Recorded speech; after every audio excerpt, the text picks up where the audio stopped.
दोस्तों नमस्कार। आपकी सफलता ही मेरा मिशन है। ज्ञान कोश एजुकेशन पर आपका अभिनंदन है मेरे प्रिय बच्चों।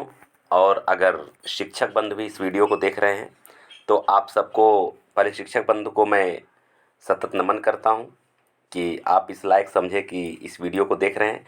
कोई सुझाव अगर होगा तो आपका सुझाव अपेक्षित है। और प्यारे बच्चों, आपके लिए मैं ये बताना चाहता हूँ, विशेष करके कक्षा 10 के बच्चों के लिए जो इस साल 2024 की परीक्षा में बैठने वाले हैं, ये प्रश्नोत्तरी आपका बिल्कुल नए पैटर्न के आधार पर है। बिल्कुल नया सिलेबस है जो 2023-24 का सिलेबस है बुक का, उसी से मैं उठाया हूँ। हालांकि आप इसके पहले जानते हैं कि इस चैनल पर आपका पूरा पूरा कोर्स अपलोड हो चुका है, लेकिन वो 2 साल पहले का कोर्स है। तो लेक्चर वीडियो तो आप प्लेलिस्ट में आप वहाँ से देख लीजिएगा। लेक्चर वीडियो मैं नहीं इसमें बना रहा हूँ। इसमें मेरा फोकस है आपके अभ्यास प्रश्नों पर, कि जो नए पैटर्न का अभ्यास प्रश्न है, चाहे गद्य हो, काव्य हो, संस्कृत हो, व्याकरण, जो कुछ भी हो, उस पर मैं फोकस किया हूँ ताकि आपका बोर्ड का परीक्षा बेहतर ढंग से हो सके और आपको 95 से प्लस मार्क में हिंदी में दिलवा सको। यह मेरा लक्ष्य है। और आप इसको पढ़ते चलिए और इसको देखते चलिए। अब मैं पहले लिख करके, मैं जब पढ़ाता था टूल्स से, तो राइटिंग अच्छी नहीं हो पाती थी। आप लोग कहते सर स्पष्ट नहीं दिख रहा है, तो मैं अब पीडीएफ बना के पढ़ा रहा हूँ ताकि आपकी सुविधा भी रहे और आपको किसी प्रकार कोई दिक्कत भी ना हो। और दूसरी बात है कि यह पूरा का पूरा पीडीएफ टेलीग्राम चैनल पर अपलोड रहेगा। ज्ञानकोश एजुकेशन के नाम से मेरा टेलीग्राम चैनल भी है, उसका लिंक इस वीडियो के डिस्क्रिप्शन में भी है। अगर नहीं लिंक से आप जा पाते हैं तो आप अपने टेलीग्राम चैनल से ज्ञानकोश एजुकेशन सर्च करेंगे तो आप वहाँ पहुँच जाएंगे। ठीक है ना। तो चलिए आप लोग देखिए, वाराणसी का अभ्यास प्रश्न टोटल है जो राजीव प्रकाशन की बुक से। अगर आप राजीव प्रकाशन के बुक को पढ़ते हैं तो टोटल प्रश्नोत्तर वहाँ वहीं से लिया गया है ये। ठीक है, आइए। पहला है कि निम्नलिखित प्रश्नों का उत्तर संस्कृत में लिखिए। अब मैं सीधे सीधे पढ़ करके आपको सुना भी दे रहा हूँ। पीडीएफ तो पूरा पूरा बना, आपकी 100% सुविधा के लिए, कोई दिक्कत नहीं है। वाराणसी कस्या नद्या कूले स्थिता, यानी इसका हिंदी क्या होगा, वाराणसी किस नदी के किनारे स्थित है। उत्तर होगा वाराणसी नगरी गंगाया नद्या कूले स्थिता, यानी वाराणसी नगर गंगा नदी के किनारे स्थित है। ठीक, आइए दूसरा प्रश्न देख लेते हैं। वाराणसी कस्या भाषाया केंद्रम अस्ति। वाराणसी कस्या भाषाया केंद्रम अस्ति, यानी वाराणसी किस भाषा का केंद्र है। तो उत्तर इसका हो जाएगा वाराणसी संस्कृत भाषाया केंद्रम अस्ति, यानी वाराणसी संस्कृत भाषा का केंद्र है। ठीक, अगला प्रश्न है कुत्र मरणम मंगलम भवति। कुत्र मरणम मंगलम भवति, कहाँ का मरना मंगल होता है, कल्याणकारी होता है। उत्तर क्या होगा, वाराणस्याम मरणम मंगलम भवति, वाराणसी में मरना मंगल होता है। ये आपका उत्तर हो जाएगा। चौथा प्रश्न है वाराणसी किमर्थम प्रसिद्धा। वाराणसी क्यों प्रसिद्ध है, यानी किस लिए प्रसिद्ध है। तो आपका उत्तर हो जाएगा वाराणसी कौशेष साटिकाया प्रसिद्धा, यानी वाराणसी कौशेष साटिकाया रेशमी साड़ी के लिए क्या है, प्रसिद्ध है। यानी वाराणसी रेशमी साड़ी के लिए प्रसिद्ध है। आइए प्रश्न नंबर 5 हम लोग देख लेते हैं। वाराणसी कस्या केंद्रस्थली अस्ति।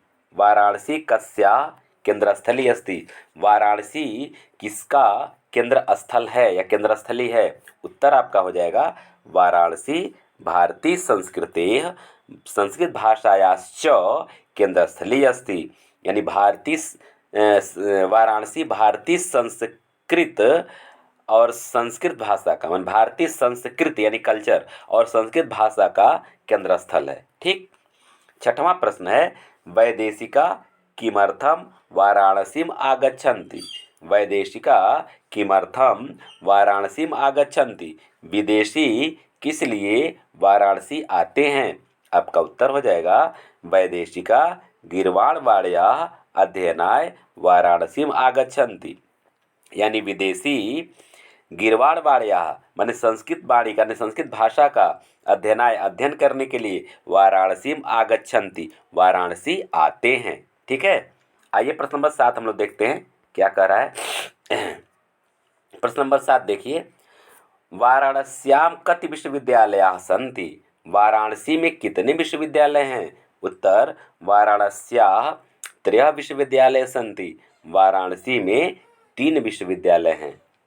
दारासिकोः वाराणसी आगत्य किम अकरोत्। 8वां प्रश्न, दारासिकोह वाराणसी आगत्य किम अकरोत्। उत्तर हो जाएगा दारासिकोह वाराणसी आगत्य भारतीय दर्शन शास्त्राणाम अध्ययनम अकरोत्। माने भारत दारासिको भारत में वाराणसी में आकर भारतीय दर्शन शास्त्र का अध्ययन किया। ठीक है, आइए प्रश्न नंबर 9 देखा जाए। प्रश्न नंबर 9, दारासिकोह कस्याम भाषायाम उपनिषदाम अनुवादम। दारासिकोह किस भाषा में उपनिषद का अनुवाद किया। दारासिकोह किस भाषा में उपनिषद का अनुवाद किया। उत्तर हो जाएगा दारासिकोह पारसी भाषाया उपनिषदाम अनुवादम अकरोत् अकारयत। दारासिकोह पारसी भाषा में उपनिषद का अनुवाद किया नहीं कराया। अकार्यत है ना, सॉरी, किया नहीं कराया। अकार्यत मैंने कराया। किस भाषा में कराया, तो पारसी भाषा में करवाया। ठीक है ना। आइए अगला प्रश्न 10, वाराणसी कस्य संगम स्थली। वाराणसी किसकी संगम स्थली है। वाराणसी किसकी संगम स्थली है, तो उत्तर हो जाएगा वाराणसी विविध धर्माणाम संगम स्थली। वाराणसी विभिन्न धर्मों की संगम स्थली है। ठीक है, चलिए आपका अगला प्रश्न क्या है, प्रश्न नंबर 11। प्रश्न नंबर 11 पढ़ने से पहले मैं आपको बता देना चाहता हूं कि आपका पूरा का पूरा कोर्स 10वीं कक्षा का या 9वीं का पूरा कोर्स ज्ञानकोश एजुकेशनल चैनल पर अपलोड है। उसका व्याख्या भी है, उसका प्रश्नोत्तर भी है। आप क्या करेंगे, प्लेलिस्ट में जाएंगे, वहाँ पार्ट वाइज एक सीरियल से गद्य का प्लेलिस्ट है, काव्य का अलग है, संस्कृत का अलग है, व्याकरण का अलग है, हर एक भाग का अलग है। तो उसका प्लेलिस्ट है, पार्ट वाइज प्लेलिस्ट है। आप वहाँ से जा कर के लेक्चर वीडियो पढ़ सकते हैं। यानी कि जो आपका पाठ का जो अनुवाद है वो पढ़ाया गया है पूरा बढ़िया से समझा करके। फिर आपका कविता का भी जो अर्थ खूब बढ़िया समझाया गया है और जो चीज़ें सब बताई गई हैं। साथ साथ प्रश्नोत्तर भी है। तो उसमें प्रश्नोत्तर में टूल्स से लिखा करता था तो उतना साफ नहीं दिख रहा है। तो अब मैं हर एक पाठ का और हर एक भाग का गद्य काव्य संस्कृत का इसी तरह से पीडीएफ बना करके पढ़ाऊँगा और उसको अपने टेलीग्राम चैनल पर अपलोड कर दूँगा। तो वहाँ से आप इसको पीडीएफ चाहे प्रिंट आउट निकलवा सकते हैं, चाहे डायरेक्ट अपना नोट्स बना करके पढ़ सकते हैं। वो सारी चीज़ें आपकी सुविधा के लिए है बेटा। तो आप लोग इसका यूज करें, अपने दोस्तों को बताएं। और अगर चैनल पर नए हैं, आप कंप्लीट कोर्स पढ़ना चाहते हैं एक ही जगह से, तो आप इसको सब्सक्राइब कर लीजिए और अपने मित्रों के पास ज़्यादा से ज़्यादा शेयर कीजिए और लाइक करते चलिए। आइए प्रश्न नंबर 11 हम लोग देख लेते हैं। प्रश्न नंबर 11 क्या कह रहा है, वाराणसी नगरी कुत्र स्थिता अस्ति। वाराणसी नगर कहाँ स्थित है। उत्तर हो जाएगा वाराणसी नगरी गंगायाः कूले अस्ति स्थिता अस्ति। यानी ऊपर एक प्रश्न इसी तरह से है, वाराणसी नगर गंगा के किनारे स्थित है। विविध धर्माणाम संगम स्थली कह नगरी अस्ति। प्रश्न नंबर 12, विविध धर्माणाम संगम स्थली कह नगरी अस्ति। उत्तर हो जाएगा विविध धर्माणाम संगम स्थली वाराणसी नगरी अस्ति। आइए प्रश्न नंबर 13 हम लोग देखते हैं, संपूर्णानंद संस्कृत विश्वविद्यालय कस्या नगर्याम विद्यते। ठीक है ना, फिर से देखिए इसको, 2 पेज पर आगे इसलिए थोड़ा सा किनारे किनारे दिख रहा होगा। संपूर्णानंद संस्कृत विश्वविद्यालय कस्या नगर्याम विद्यते। तो आपका उत्तर हो जाएगा संपूर्णानंद संस्कृत विश्वविद्यालय वाराणसी नगर्याम विद्यते। ठीक है ना। 14 नंबर का प्रश्न क्या कह रहा है कि वाराणसी नगरी केषाम संगम स्थली अस्ति। वाराणसी नगर किसकी संगम स्थली है। उत्तर हो जाएगा वाराणसी नगरी विविध धर्माणाम संगम स्थली अस्ति। यानी वाराणसी नगर विभिन्न धर्मों की संगम स्थली है। ठीक है। प्रश्न नंबर 15, वैदेशिका पर्यटका कस्या शोभाम अवलोक्य वाराणसी प्रशंसन्ति। वैदेशिका माने विदेशी पर्यटक कस्या शोभाम अवलोक्य किसकी शोभा को देखकर वाराणसी प्रशंसन्ति वाराणसी की प्रशंसा करते हैं। यानी विदेशी पर्यटक किसकी शोभा को देखकर वाराणसी की प्रशंसा करते हैं। तो इसका उत्तर हो जाएगा वैदेशिका पर्यटका गंगाया घट्टा नाम शोभाम अवलोक्य वाराणसी प्रशंसन्ति। यानी विदेशी पर्यटक गंगा के घाटों की शोभा को देखकर वाराणसी की प्रशंसा करते हैं। ठीक है, चलिए अब आपका मैं व्याकरणात्मक प्रश्न भी करवा देना चाहता हूं। और आप दोस्तों, बहुत सारे चैनल के द्वारा आपको पढ़ाया जाता है, लेकिन मैं दावा करता हूं आप देख लीजिए कि किसी भी चैनल से कंप्लीट जो है आपका अभ्यास प्रश्न नहीं करवाया जाता है, पढ़ा करके छोड़ दिया जाता है। प्रश्न पढ़ा दिया जाता है, आपका पाठ पढ़ा दिया जाता है, प्रश्न आप अपने मन से करें। लेकिन यहाँ से आपको हर एक प्रश्न का हल मिलेगा, यानी कि एक तरह समझिए कि बुक की तरह से आप यहाँ पढ़ेंगे।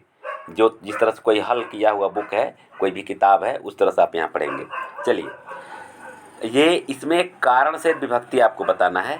तो कारण से विभक्ति क्या है, देखिए पूछा गया देशेभ्य में कौन सी विभक्ति है, इसका कारण बताना है। तो देशेभ्य में देखो बेटा, चतुर्थी और पंचमी ये दोनों बहुवचन विभक्ति है। चतुर्थी बहुवचन भी है, पंचमी बहुवचन भी है। अब कारण क्या है, क्योंकि चतुर्थी में के लिए का प्रयोग है जो अलग होने के लिए है, और चतुर्थी में के लिए है और से अलग होने, यानी पंचमी में से अलग होने के लिए है। चतुर्थी में के लिए है जो संप्रदान कारक का चिन्ह बताता है एक, और एक अपादान कारक का चिन्ह बताता है। इस कारण से यहाँ चतुर्थी पंचमी दोनों विभक्ति होगा। यही कारण पूछा जा रहा है कि किस कारण से विभक्ति आ रही है। चलिए आइए हम लोग अगला देखते हैं। अध्ययनाय, अध्ययनाय जो है चतुर्थी विभक्ति एक वचन है, और इसका कारण क्या है, के लिए संप्रदान कारक का चिन्ह यहाँ है, इसके कारण से यहाँ चतुर्थी विभक्ति का प्रयोग होगा। ठीक है ना, अध्ययनाय चतुर्थी विभक्ति एक वचन है, के लिए का यहाँ चिन्ह लगेगा संप्रदान कारक का, इस कारण से यहाँ चतुर्थी विभक्ति लगेगा। स्वीयान, देखिए स्वीयान ये द्वितीय विभक्ति बहुवचन का है। ये द्वितीय विभक्ति बहुवचन का शब्द है। क्यों द्वितीय विभक्ति लगेगा, क्योंकि को कर्म कारक है, यहाँ को का चिन्ह लगेगा, जिसके कारण से ये स्वीयान द्वितीय विभक्ति बहुवचन का चिन्ह यहाँ लगेगा इसमें। आइए गंगायाह देख लिया जाए।